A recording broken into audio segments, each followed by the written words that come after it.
في الحديث القدسي قال الله سبحانه وتعالى: يا ابن آدم جعلتك في بطن أمك وغشيت وجهك بغشاء لئلا تنفر من الرحم، وجعلت وجهك إلى ظهر أمك لئلا تؤذيك رائحة الطعام، وجعلت لك متكئا على يمينك ومتكئا عن شمالك، فأما الذي عن يمينك فالكبد، وأما الذي عن شمالك فالطحال.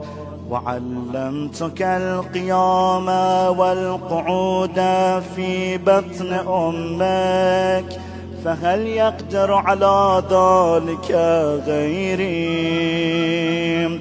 فلما أن تمت مدتك وأوحيت إلى الملك بالأرحام أن يخرجك، فأخرجك على ريشة من جناحه، لا لك سن تقطع ولا يد تبطش ولا قدم تسعى، فأبعث لك عرقين رقيقين في صدر أمك يجريان لبنا خالصا حارا في الشتاء وباردا في الصيف، وألقيت محبتك في قلب أبويك فلا يشبعان حتى تشبع ولا يرقدان حتى ترقد.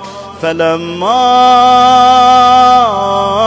قوي ظهرك واشتد أزرك برزتني بالمعاصي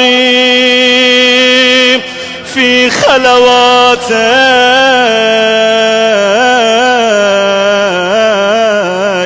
ولم تستح مني.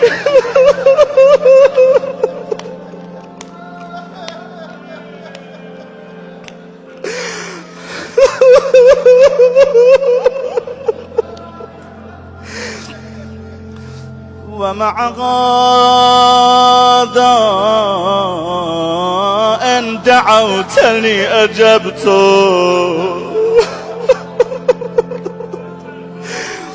وإن سألتني أعطيت وإن تبت إلي قبلتك.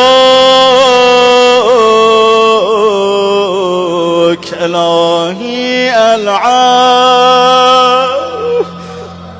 إلهي العافية، إلهي العافية.